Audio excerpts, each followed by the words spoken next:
Hello everybody, Kizilla here. Welcome back to another episode of Digimon World DS. In the last episode, we went to Data Forest in order to try to get scan data. We learned the basics of battle, and we also met a Zulongmon, our Tamer observer for the normal rank. He proceeded to give us a Digifarm after we got Toyomon's scan data, and I explained how the Digifarm works. So, in today's episode, we're going back to the Data Forest in order to look for Gabumon.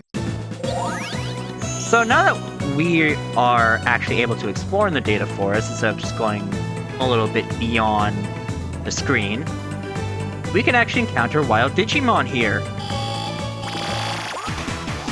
As you can see, Digimon encountered.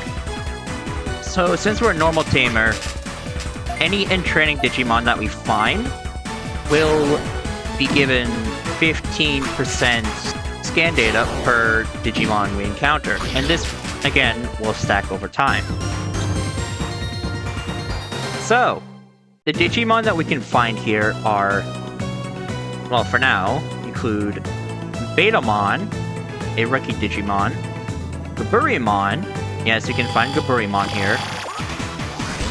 Poyomon, and then the in-training variant, and pretty soon, the rookie Digivolution of your starter. So if you chose Koromon, you'll be able to find Wild Koromon here, and eventually, you'll be able to find Wild Agumon. So as you can see, we've leveled up, and I did also put Nep in our party, because the more the merrier. So, whenever you level up, your stats will increase a little bit, except for your aptitude. That increases in a very specific way that I will explain later on once we can increase it. It's also worth mentioning that growth types, as I explained in the last episode, or at least mentioned in the last episode, will impact how much XP it takes for a Digimon to level up. And at various different levels. Oh, what do I do? What should I do? Aren't you Gabumon of the Union staff? Yes, that's right. What's the matter? I came to look for you since you took so long. I'm the Union's equipment staff. Equipment staff? I'm in charge of weapons, armor, and accessories that Digimon can equip. I recently got some new items to stock, but I dropped one while transporting it. A weapon called the Novice Blade. I was taking it back to Central. What should I do if it's not here?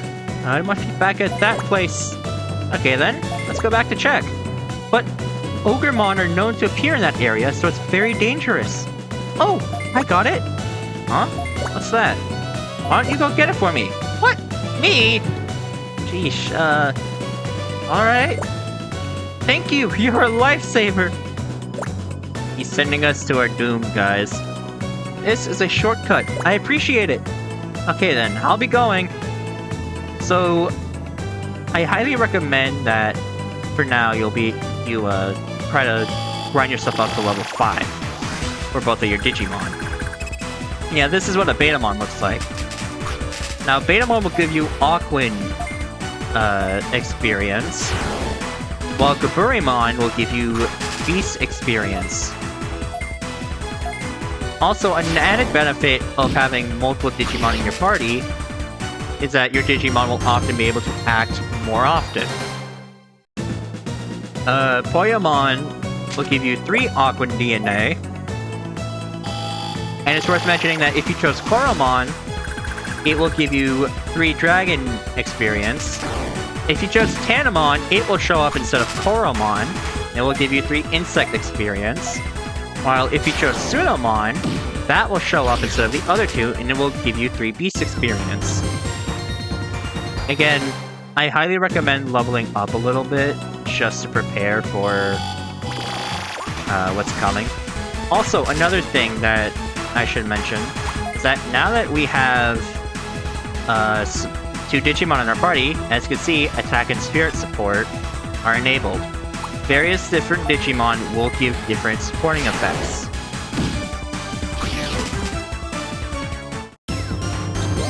Alright, Draco leveled up. It's also worth mentioning that whenever you level up, all of your HP and all of your MP will be restored. So we learned Frothy Spit. So let's go ahead and head over this way.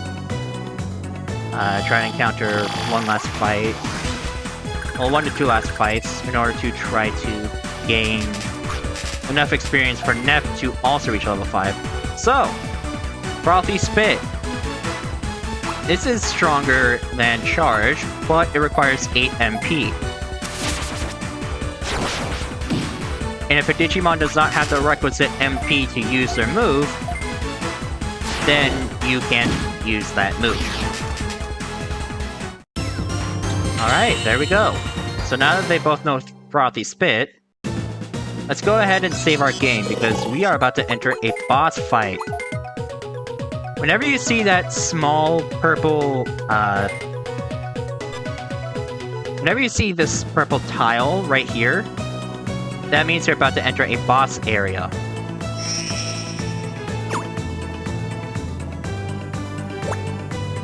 Hey, the novice blade that Gabumon dropped! This must be it! Girl, what are you doing here? Oh, I'm sorry! I was here looking for something. Is what you're holding it? If you found it here, it's mine! Huh? Why? This is Gabumon's! Shut up! Anything in my territory all belongs to me! If you say no, I'll take it with force! Oh no, do we have to fight? Meet Ogremon! This is your first champion level Digimon boss. And you may be a bit intimidated by that, but as long as your Digimon are level 5, you can use Frothy Spit, and you will be able to deal a good amount of damage. You'll want to heal up if you need to, but you shouldn't have to worry too much about that. Never mind, that hurts a lot. Ow. Though luckily, if you have 2 Digimon, it shouldn't be that much of an issue. Upon winning, you will get 22 beats experience, 60 bits, 60 food, and a small revive. Ugh! How embarrassing to lose against someone of such low level! Disappear! Phew! I'm glad I managed to win. I've got to hurry back to Gabumon. Yeah, let's go ahead and do that right away. It's also worth mentioning that you don't always get the Novice Blade. It actually changes depending on your starter. So, for example, if you chose Gabumon, you get a Bronze Plate, and if you chose... or, not Gabumon, Tsunomon. If you chose Tsunomon, you'll get a Bronze Plate. And if you chose Hanamon, you will get a Speed Ring. Hey, the day meter's filled out. My Digivice is flashing. What could it be? Hey, Kizilla! How's everything? I'll send over a farm report. A farm report? I never told you about this? I'll be sending a daily report of events that happen at your Digifarm to your Digivice. You'll be able to see how much your Digimon has grown, and how much food there is for them. Really? Thanks! So, I'll be able to view the status of my Digifarm. Yes, but if you're too busy to view it, it's not mandatory. Got it. Thanks, Calamon. Don't mention it. Would you like to view today's report? Sure, let's go ahead and view it. It won't actually have anything. So, it will go Digimon growth in all of your farms, do live event results. If you have Digimon in your farm, then what will happen is occasionally they will have live events. If they aren't interrupted, which is actually very easy for them to be interrupted if you're out in the field, because random fights just cut off the event entirely, they will give you various different stuff. A goods report, which is basically like, these are the effects of your goods, how they did, blah blah blah. This is your food status. You will gain food every day, but you will also have food consumed depending on the level of your Digimon. So, here we are. Here you go! I found it! Wow, thank you! Now I can go back to Central. Hey, as a token of my gratitude, I'll give you this novice blade. Really? My job is to give equipment items to tamers. I'm supposed to charge you bits, but this time, it's free of charge. Wow, thank you! You're so generous! I got a novice blade! Well, I'm going back to Central. Whenever you want new equipment, you should come to me. Okay, I will.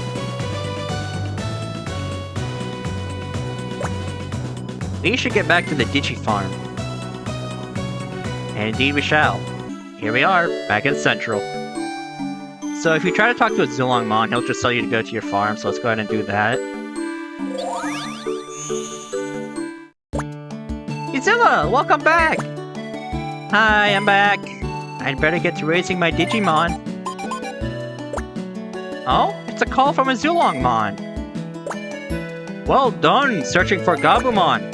Yes, thank you very much. I think it's about time you go for the next rank, Bronze Tamer. What do I need to do?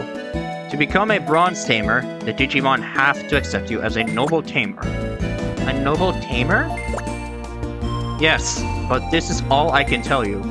Just think and act on your own. I'm sure you can do it. I trust you. A Noble Tamer? What do I have to do? Izilla, is something bothering you? How can I become a Noble Tamer? Let me tell you something important. Huh? Do you know of a good way? Some Digimon that you're raising now will have a favor to ask you. So ask them what they want, and try to fulfill what they ask of you. Okay, I understand. While we're on the subject, I've actually been looking for a tasty Digicake on my way here. It just so happens that I found out that there might be a Digicake at Training Peak. You want me to get that Digicake? Yes, I would appreciate it. I just sent the address of Training Peak to your Digivice. Okay, I got it. I'm there. As Calamon just said, favor quests are now a thing. I'll explain those more once we actually reach Bronze Tamer, because there are some that we cannot access just yet. And I want to be able to do all of the ones for each rank within separate videos going over each of them. So if you explore around Central, as we probably should, down here will be the shop. Here you can buy equipment from Gabumon for bits. We only have 314, so I'm not gonna buy a lot. But there are equipment pieces for each kind of, for each species of Digimon. Right now we can go up to level 10, but as we progress through the ranks, you'll be able to get higher level equipment. Wizardmon here runs the item shop. Our item selection is very limited at the moment. We've only got chips that restore HP of various different kinds, but they cost too much. A lot. Along with MP, Diffusion Curing, Revives, Process Curing, Poison Curing, Sleeping. Repairs are expensive, but they completely cure all status effects. And Chocolate is for training. If we come up here, you'll find a small MP chip. If you try to talk to Dorumon here, you're still a normal tamer. I can't let you in yet. You'll only be able to go in there once you reach Silver Tamer. Some equipment are in a series. When you collect the whole series, they become stronger than usual. That is true. There is a equipment series. I'm not too sure how they work, and I never really got into the specifics of equipment series, but they do. Agumon is my favorite Digimon. Wow, a Digifarm full of Agumon? I get excited just thinking about it. I don't blame you, dude. Fire-breathing, reptile. This place is so peaceful. I just hope the digital world can stay this way. Mom and Dad aren't here, and there's no school. This place is great! I want to live here forever. Okay. Over here is the farm shop. So if you talk to Falcomon, this is the farm shop. What do you want to do? You can't actually do much, but you can buy food here, and later on, you can buy more farms. You can also remodel whatever farms that you currently have. Every remodel will cost more bits. Thank you, please come again. And Ponchomon here. This is the goods shop, amigo. What is it you want? Yes, that is actually how they localize his dialogue. Ponchomon runs the goods shop. This is where you can buy various farm goods. So, for example, a scale will give you plus 3 HP for all Digimon on the farm, with a max growth of 200, plus 1 MP for Crystal Ball, Sandbags, give plus 1 attack, Auto Punchers, Defense, Bookshelf Spirit, Sidestepper Speed, Potty lets all Digimon recover 2 stress. The keychain is for friendship, and then there are various different items that increase specific species experience. Now, you may notice on the top screen that they have a goods level, the days installed until the next level, and their training pen. Each item will have a training pen that essentially allows you to choose one specific Digimon to train. The days installed is how long they've been on the farm, and until the next level tells you how many days they need to be on the farm before they level up. Each item will have their own success rate. For example, the bookshelf has a 70% success rate. If it levels up, that success rate goes up, as well as, I believe, how much spirit and what the max growth is. So if you want to try to make the strongest Digimon possible, using training will definitely be a good idea. I love Numemon. Ew. I really like their sliminess. Good for you. Stay away from me, please. Hey there, how are you doing? I'm fine, as you can see. What's specifically fine is a secret. Lots of tamers come and gather here. You'll be able to get various info. Think, when placing Digimon in a farm, fish-like ones prefer farms with water. Insect-like ones like farms with trees. Right farms will make them stronger. So yeah, the tamers here just kind of have generic dialogue. What's in this chest? An HP chip S. Okay. Before I end off the episode, let's go ahead and equip an item. So let's go ahead and give it to Draco. So as you can see in here, we have our 3 options: weapon, armor, and accessory. So they will each have level requirements, and some of them also have species requirement. So the Novice Blade will give plus 3 attack, and it's available for all Digimon that are at least level 1, which is like the easiest thing ever. I'm gonna reorder my Digimon to be like that. And, well, isn't really much to actually tell you about equipment for now. That's going to be it for this episode. I hope all of you enjoyed, and I will see all of you in the next episode where we head to Training Peak. So until then, goodbye!